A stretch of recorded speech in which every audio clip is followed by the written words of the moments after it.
Buenos días. Bueno, darles la bienvenida una vez más a quienes no me conocen. Mi nombre es Luis y hoy les traigo un mensajito de Navidad adelantado. Es una época que a mí particularmente me gusta mucho porque es un tiempo en el que nos reunimos en familia para compartir, para reflexionar, para simplemente hacer un alto en el día a día y agradecer lo que es realmente importante. Y el Señor ha estado hablando a mí acerca de este tema de la Navidad. Y lo que nosotros creamos acerca del nacimiento de Jesús es realmente importante, porque lo que nosotros creamos sobre ese hecho es la sustancia de nuestra fe. Abramos nuestra Biblia en Mateo, en el Evangelio de Mateo, en el capítulo 1, versículo 18. Vamos a empezar con lo importante que es leyendo la palabra de nuestro Dios. Y voy a pedirle al Señor que dirija este mensaje. Amén. Padre, aquí estamos esta mañana reunidos agradeciéndote, Señor, la oportunidad de estudiar, Señor, los tesoros, Señor, estas perlas que hay escondidas en tu palabra. Yo te pido que esta mañana hables a nuestros corazones, Señor, que pongas cuchillo a mi garganta, que no hable yo, sino que seas tú, Señor, quien hable a los corazones de mis hermanos. Gracias por el privilegio de poder oír, Señor, y estudiar tu palabra, que es viva y eficaz. Te glorificamos y te damos gloria, Señor, y desde ya te pedimos, Señor, que todo nuestro ser, Señor, alma, espíritu, cuerpo, Señor, esté enfocado en este mensaje, en lo que tú estás trayendo, Señor. Llévate ahora toda distracción. Hoy depositamos, Señor, en este momento todas nuestras cargas, nuestras preocupaciones, todo, Señor, lo que nos esté distrayendo de recibir este mensaje, para que hables a nuestros corazones, Señor, en estos días de reflexión. En el nombre de Jesús, amén. Amén. Bueno, dice Mateo capítulo 1, versículo 18, leo de la Reina Valera contemporánea. Dice: el nacimiento de Jesucristo fue así. María, la madre de Jesús, estaba comprometida con José, pero antes de unirse como esposos, se encontró que ella había concebido del Espíritu Santo. José, su marido, era un hombre justo y quiso dejarla secretamente, pues no quería denigrarla. Mientras José reflexionaba al respecto, un ángel del Señor se le apareció en sueños y le dijo: José, hijo de David, no temas recibir a María, tu mujer, porque su hijo ha sido concebido por el Espíritu Santo. María tendrá un hijo, a quien pondrás por nombre Jesús, porque él salvará a su pueblo de sus pecados. Todo esto sucedió para que se cumpliera lo que el Señor dijo por medio del profeta: una virgen concebirá y dará a luz a un hijo, y le pondrás por nombre Emmanuel, que significa Dios está con nosotros. Amén. Ok, el mensaje de hoy lo he titulado Las verdades absolutas de la Navidad. Y me gusta ponerle las verdades absolutas porque la ciencia nos dice que no existen. La filosofía nos dice que no hay verdades absolutas. Pero nosotros, como somos personas de fe, creemos que esto son verdades absolutas. Hay una distinción entre la fe que nosotros profesamos y la que otras personas de otras religiones profesan. Y es que nuestra fe no está basada en doctrinas ni enseñanzas. Nuestra fe está basada en una persona, en Jesucristo. Y claro que tenemos doctrinas y tenemos enseñanzas, pero ellas se sostienen de Jesús. Sin Jesús, esas doctrinas y enseñanzas no serían suficientes para sustentar nuestra fe. Y quiero hacer una comparación objetiva sin pretender denigrar o exaltar nuestra fe sobre otras. Si tomamos, por ejemplo, el budismo es una filosofía, una forma de vida que tiene unos principios éticos cuyo énfasis cae en las doctrinas y enseñanzas de su fundador. Pero si yo le pregunto a alguien medio quién fue el fundador del budismo, probablemente no sepa. Y realmente no importa.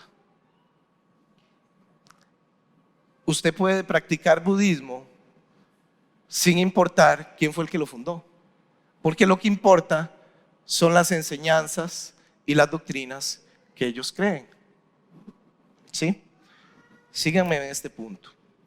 Ellos creen que el ser humano está condenado a reencarnarse y que siempre va a estar pasando por sufrimientos, y que lo que hacemos en esta vida tiene un impacto en la siguiente, y hay un ciclo de reencarnación. Eso es lo que ellos creen. Y para que usted pueda salir de ese ciclo, usted tiene que seguir 8 pasos para que su ser se ilumine y llegue a un estado que llaman el estado de nirvana, donde usted va a tener una ausencia de deseos y sentimientos, y por lo tanto usted no va a sufrir, porque usted ya no desea nada. Si hablamos en los términos nuestros, eso significa que por medio de ejercicios mentales y de sometimiento, ellos someten su alma hasta el punto que la anular tus deseos. Y ese es un poco el camino que siguen los monjes, ¿verdad? 15 días de silencio, y sufren, no pueden hablar, y es un esfuerzo por someter su alma. ¿A qué voy con esto? Nuestras doctrinas y enseñanzas no son como esas, porque las doctrinas que tenemos, algunas básicas, nosotros discutimos sobre algunas de ellas, ¿verdad? Es decir, muchas veces podemos debatir sobre temas como, por ejemplo, debemos celebrar Navidad, sabiendo que la Biblia no dice que Jesús nació el 25, y podemos abrir a debate eso.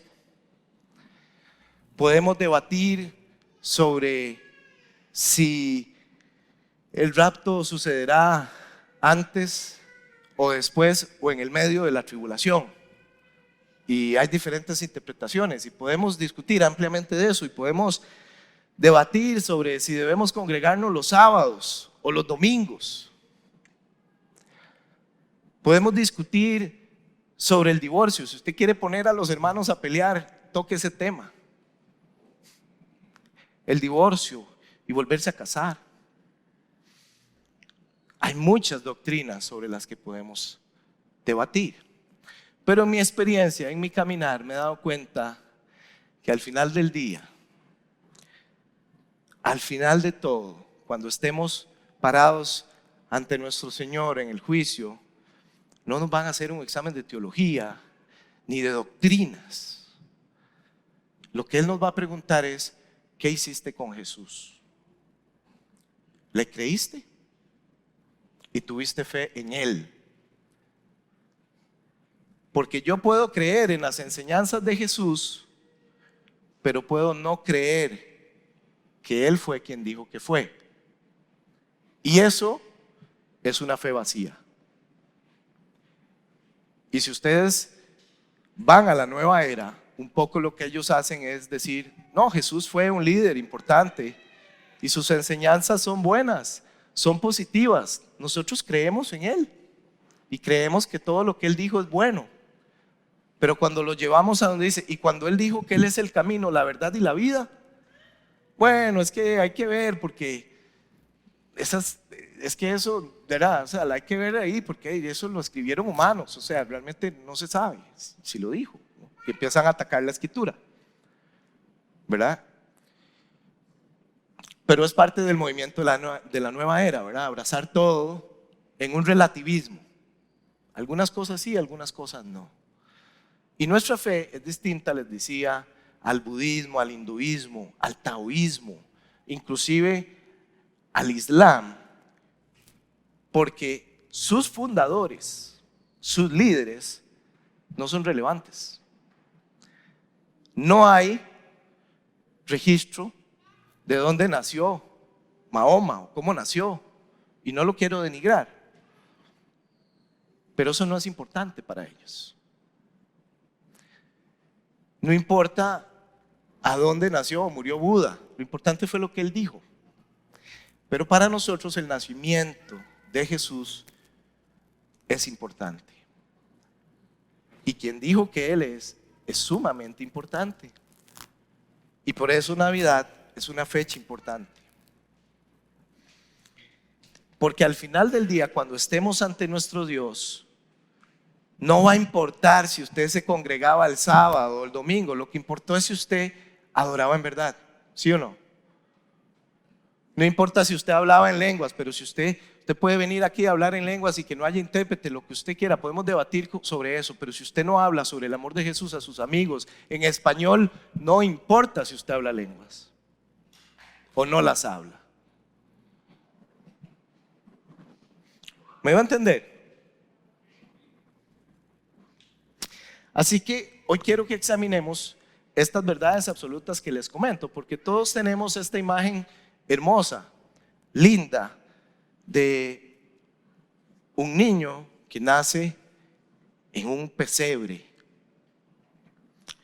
Y estamos acostumbrados quizá por las películas a ver el burrito y ver la ovejita y ver los pastores y toda esta escena que se ha construido. Pero vamos a ver qué es lo verdaderamente importante.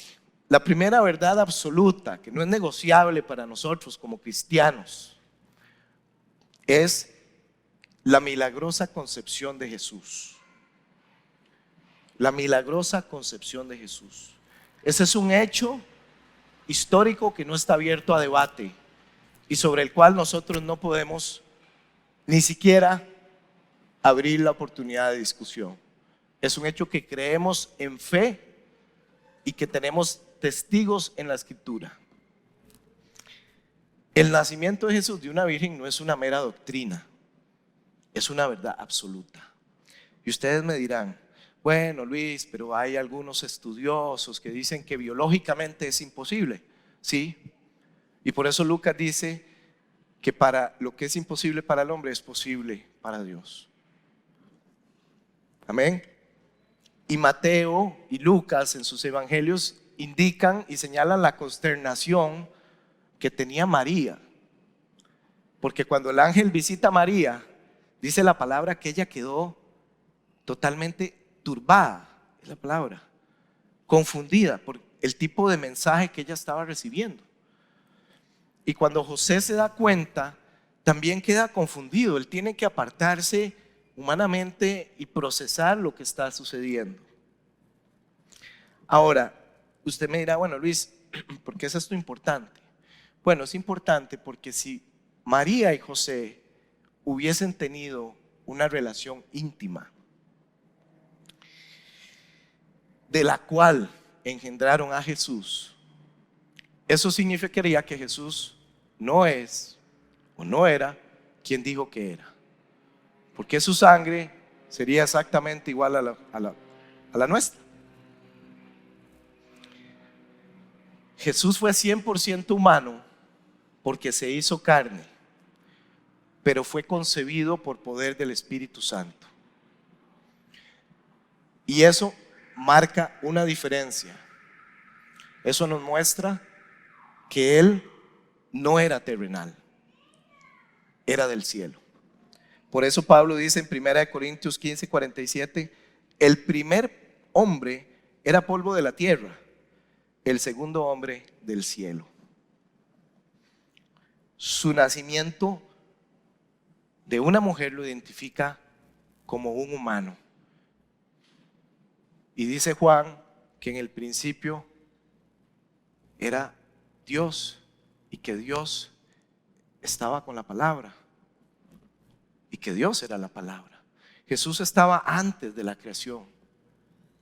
Pero al final del día, mis hermanos, lo que les quiero decir es: el nacimiento de Jesús de una virgen no solo es el cumplimiento de una profecía que había recibido el pueblo judío, es el cumplimiento de una profecía, lo vemos en la escritura, pero además nos da algo que ningún líder religioso, espiritual tiene, y es el origen divino. Porque Jesús es el único que ha proclamado ser el unigénito Hijo de Dios. Y la Escritura y su nacimiento nos dan testimonio de eso. Ahora, ¿por qué es importante esto? Bueno, porque Juan dijo cuando vio a Jesús: este es el Cordero de Dios que limpia el pecado del mundo. Recuerdan que el sumo sacerdote tenía que entrar una vez al año al lugar santísimo para hacer expiación de pecados. Tenía que ser un corderito sin mancha, perfecto. Al ser concebido Jesús por el Espíritu Santo, la línea de maldición que venía de Adán, se cortó. ¿Recuerdan la vez pasada que conversamos sobre cómo ese pecado original de Adán nos afecta a todos los humanos? Porque hemos venido de él. Bueno, Jesús no venía de Adán, esa línea se cortó y la maldición se cortó. Por eso su sangre es a los ojos de Dios perfecta y paga el precio. Él es el Cordero sin mancha. Porque si su sangre viniera de Adán, no habría diferencia entre él y yo, ¿cierto? Muchos han muerto mártires, pero solo él era el Cordero sin mancha. Y esa es una verdad teológica profunda que nosotros tenemos que abrazar en nuestra fe, no para debatir. Si usted quiere o le gusta, puede hacerlo, sino porque cuando usted está pasando por la prueba, por el valle de muerte y de sombra, el saber que su fe está cimentada no en ideas, no en doctrinas y no en enseñanzas, sino en el Hijo de Dios, hace diferencia. Segunda verdad absoluta sobre Navidad: la Biblia no nos dice cuándo nació Él. Algunos indican que tuvo que haber sido en primavera, otros que en otoño. Bueno, sobre eso podemos discutir, pero yo creo que si la Biblia no lo mencionó es porque no es relevante para nuestros efectos. Lo que la Biblia sí nos dice es dónde nació y dónde fue colocado nuestro Salvador cuando nació. Y eso nos muestra una verdad absoluta, que es que su nacimiento y el lugar donde fue colocado al nacer era una señal de su propósito divino.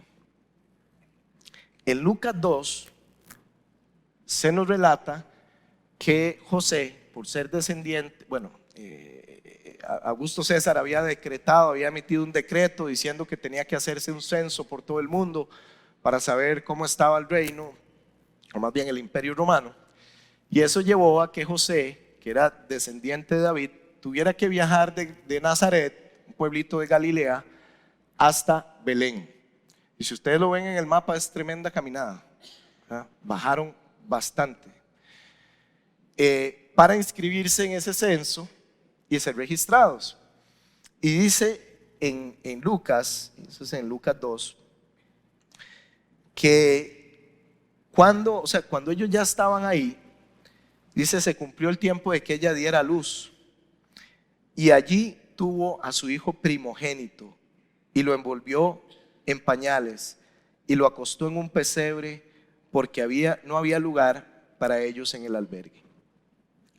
Yo no sé si a usted le pasa como a mí, que yo tenía la visión de una de las películas de esas que vemos de Jesús, donde ellos llegan bajo un mundo de agua y ya María va a tener y tocan la puerta y les dicen que no, y yo no sé si ustedes tienen esa visión, pero si uno lee la Biblia, ¿verdad? Da la impresión que ellos ya estaban ahí en Belén y en determinado momento era el tiempo y como no había albergue, en algunas versiones dicen el mesón, otras dicen no había lugar en un albergue, otras versiones no dicen. La tradición ubica esto como en un establo, ¿verdad? Y algunos estudiosos dicen que quizá no fue un establo, sino más bien una cueva o algún área, pero si uno lee la palabra, da la impresión de que ellos fueron recibidos en una casa y los ubicaron en un espacio donde protegían a los animales de la intemperie. Y lo curioso aquí es lo siguiente: Jesús nace en Belén y eso viene a marcar el cumplimiento de otra profecía que había sido dada en Miqueas 5:2. Para los judíos Belén era la ciudad de David, ¿verdad? De su rey. Para nosotros Belén, que significa casa del pan, como esta iglesia, representa el lugar donde vino el pan de vida eterna. ¿Y por qué les digo que era simbólico? Porque un pesebre, cuando estudiamos qué es el lugar donde ponen el alimento de los animales, ¿cierto? Y uno tiene la idea de que es como, ¿verdad? Como que era algo humilde, sencillo, ¿verdad? Ni siquiera una camita, pobrecito. Pero en realidad tiene un significado profundo en las escrituras, porque lo que representa que él fue puesto en un pesebre es que su carne iba a ser dada. Vean lo que dijo él mismo sobre su propósito divino en Juan 6:47.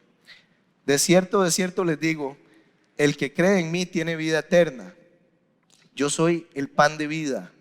Los padres de ustedes comieron el maná en el desierto y murieron. Este es el pan que desciende del cielo para que el que coma de él no muera. Yo soy el pan vivo que descendió del cielo. Si alguno come de este pan vivirá para siempre, y el pan que yo daré es mi carne, la cual daré por la vida del mundo. Qué hermoso, ¿verdad? Qué hermoso cómo el Señor se tomó el tiempo de marcar el nacimiento de nuestro Salvador en los astros, para que únicamente los sabios pudieran llegar a alabar al verdadero Rey. Porque cuando vemos las escrituras nos damos cuenta que estos sabios pasaron por donde Herodes, que todos sabemos no era descendiente de David y había comprado de alguna manera su trono pagándole al imperio romano, pero era ¿qué? Un reino legítimo. ¿A qué le suena? Al enemigo, ¿verdad? Alguien que ha usurpado un trono que no le corresponde y un lugar que no merece.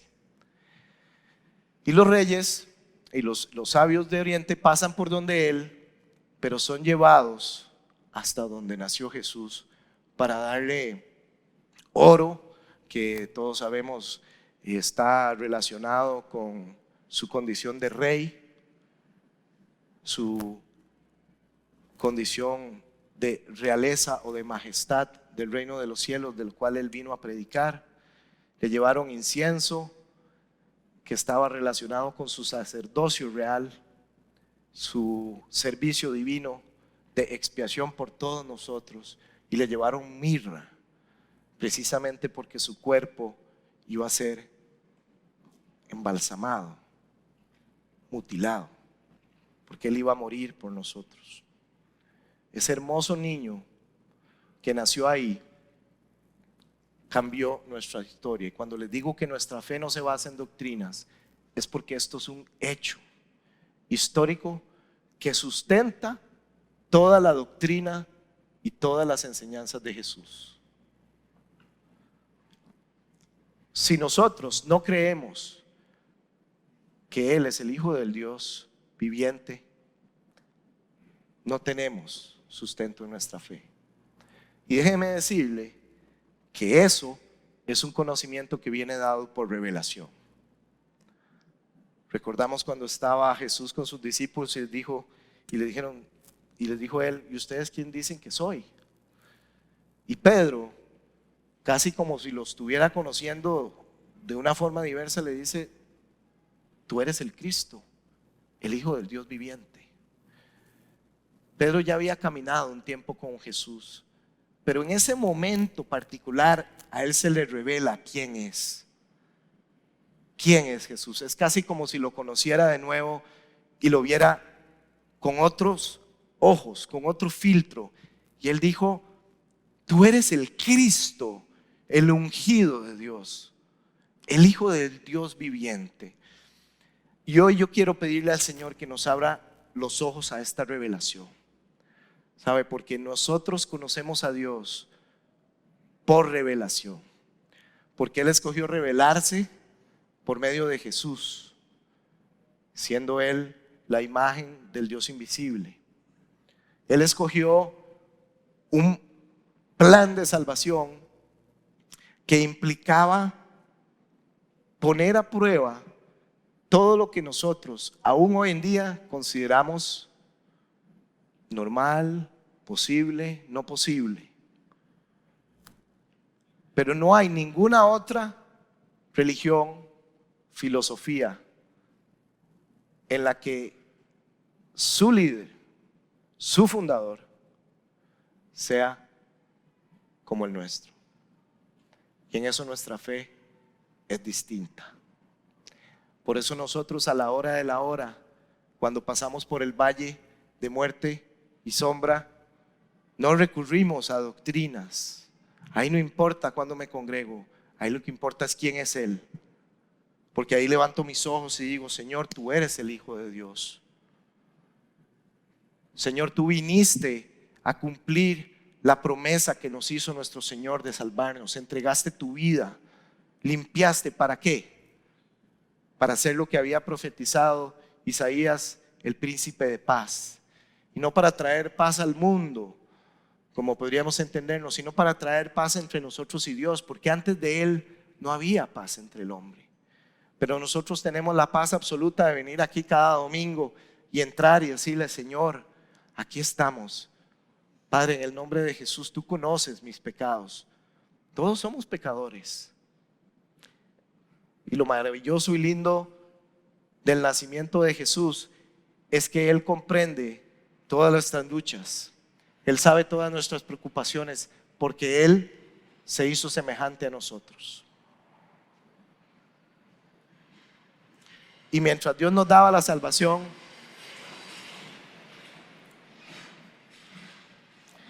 demostraba que no importa qué planes tenga el enemigo, porque dice la palabra que Herodes mandó a buscar a ese niño para tratar de matarlo. Y Jesús salvó o hizo su misión de salvarnos, y de paso hizo otras cosas.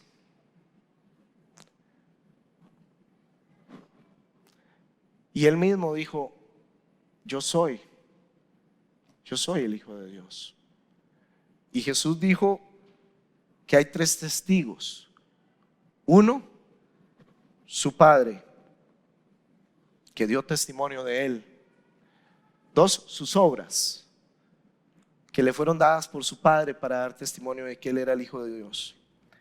Y 3, las Escrituras. ¿Recuerdan cuando Él les dijo a los escribas: ustedes estudian las Escrituras, las escudriñan, porque en ellas creen que van a encontrar la vida eterna, y son ellas las que dan testimonio de mí? Y casi lo apedrean por decir eso. Él es el primogénito de la creación, no porque sea el primero creado, sino que por su nacimiento, por haber venido a este mundo haberse hecho humano, haberse despojado de esa gloria que le era propia como hijo de Dios, haberse humillado y haber llevado nuestras transgresiones, nuestras iniquidades. El Padre lo trajo de muerte al lugar supremo de exaltación. Por eso es el primogénito de la creación. Él es la cabeza de esta iglesia y nosotros su cuerpo. Él es la luz del mundo. Dice la palabra que cuando Él vino el mundo estaba en penumbras, ¿sabe? Y muchas veces leemos esos pasajes del tiempo de Jesús y vemos cómo había mucha persona endemoniada y había mucha actividad maléfica, fea. Pero a partir de que vino Jesús, hay un poder que está sosteniendo eso. Ese poder que se liberó a partir de su muerte, y es el Espíritu Santo. Porque si Él no hubiese entregado su vida, nosotros hoy estaríamos en absoluta penumbra. No habría la posibilidad para usted y para mí de vivir en la luz como hoy vivimos. Él es el autor y consumador de nuestra fe. Él es nuestro libertador, nuestra roca eterna, porque es el agua de la que brota la vida. Es el mediador, dice la palabra, porque medió entre el Padre y nosotros para llevarnos a un acuerdo. Y por último, mis hermanos, Él es el camino, la verdad y la vida. Y esto es algo que ningún otro ha dicho nunca. El camino, porque en ese madero Él pagó el precio, porque su sangre nos limpió, porque en esa cruz fuimos todos muertos conjuntamente con Él. La verdad, porque hoy tenemos certeza de que ha sido resucitado y tenemos testimonio aquí de que Él vive, ¿sí o no? Hay algo que yo no puedo explicar muchas veces, pero que sé que existe, y es el poder del Espíritu Santo.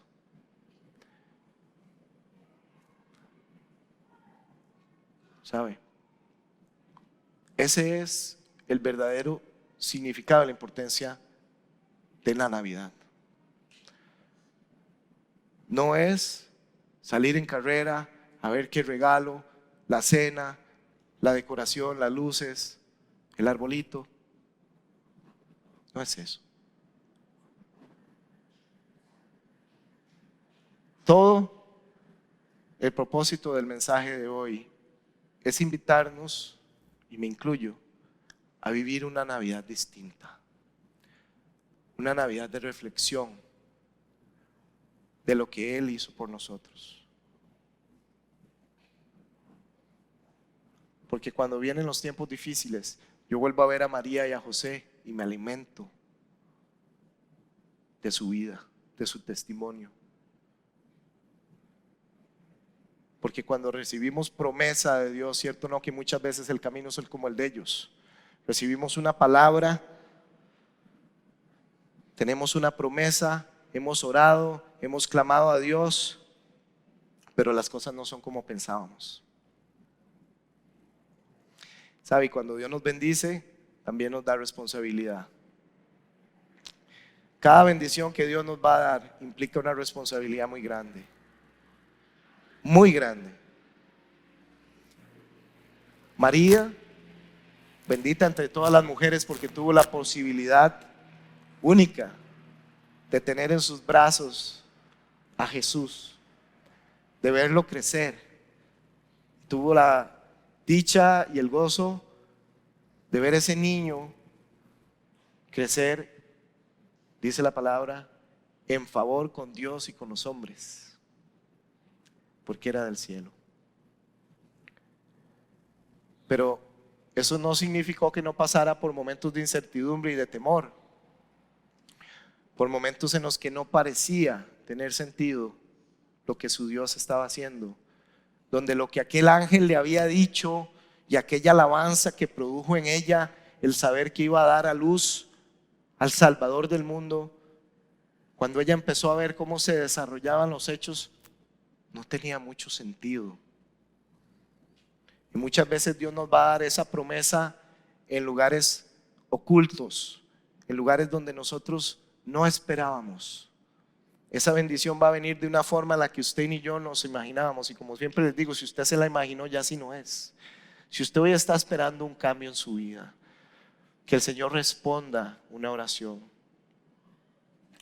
recuerde quién hace la promesa. Más allá de todo, cuando estamos a la hora, lo que sustenta nuestra fe es que Él es el Hijo de Dios. Ese es el sustento de todo. Yo le creo y camino sobre esa verdad. Ayer me llamaron unos familiares tremendamente asustados porque tienen una bebita de 10 mesecitos y contrajo el virus, el virus sincital.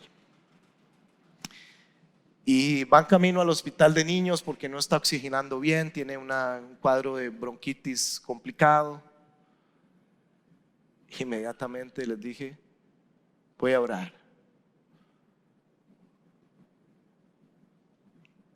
¿Qué sería mi vida si no tuviera a Jesús? No sé.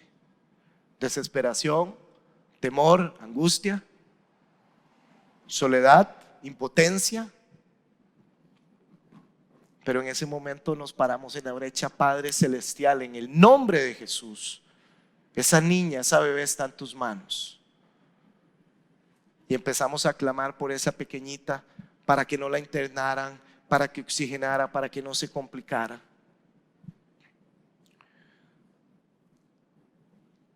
Esa es la base de nuestra fe. Eso es lo que nosotros hoy celebramos en este mes, independientemente si fue otro día, pela cuando fue. Lo que importa es quién es y qué vino a hacer. Porque es tan extraordinario que yo a veces me tengo que abrir la cabeza para comprender cómo un ser supremo como Dios pudo hacerse humano. Hace unos días llegó Lena y me dice, papá, ¿qué es Dios? ¿Cómo le explica a usted a una niña de 3 años quién es Dios? Entonces le dije, es su espíritu. Como un fantasma. No, como un fantasma. Es una persona, nada más que no tiene cuerpo. Creador, y ya le empiezo a dar todo eso. Y al final me dice, no entiendo, pero ok. La simpleza y la belleza de creer como niños, de lo que hablaba Jesús. Y andábamos caminando un día por ahí y le digo, mira, ya ella ha escuchado de Santa Claus. Creo que los que somos padres sabemos que es inevitable que escuchen de Santa Claus, pero en las escuelas y los amiguitos y todo ese tema, ¿verdad? Entonces Priscila estaba paniqueando sobre el hecho de que Elena iba a creer en Santa y no en Jesús y que todo ese tema, ¿verdad? Las doctrinas, ya sabemos que Santa puede ser pagano o lo que sea, pero y entonces vengo y le digo, Elena, es que Santa es un mensajero de Dios, yo tratando como de enderezar la cosa. Y me dice, no papá, a mi casa el que viene es Dios. Me cacheteó. Yo, oh, perdón, qué belleza, mi amor, qué dicha, qué especial. Seamos como niños. Apreciemos este regalo hermoso que tenemos en esta Navidad. Yo espero que el 24 o cuando sea que ustedes se reúnan en familia para compartir una comidita, intercambiar un regalito, hagamos un espacio para conmemorar que una noche el pan de cielo bajó a rescatarnos. La majestuosidad y la belleza de ese hecho es tan sublime, es tan especial, que no la encontramos en ninguna otra religión. Marcó un antes y un después de la historia del mundo. ¿Cierto? Démosle gracias a Dios por haber entregado a su Hijo. Porque yo no sé si ustedes piensan en eso, pero yo a veces medito sobre qué pudo haber pensado Dios cuando iba a mandar a Jesús al mundo, sabiendo lo que le esperaba y sabiendo lo que uno ama a los hijos. Así que son cosas que en el espíritu se pueden discernir el peso de gloria que hubo en ese momento, en las huestes celestiales. Porque cuando él caminaba por el mundo, los mismos demonios le decían: Hijo del Dios Altísimo, ¿por qué vienes a perturbarnos?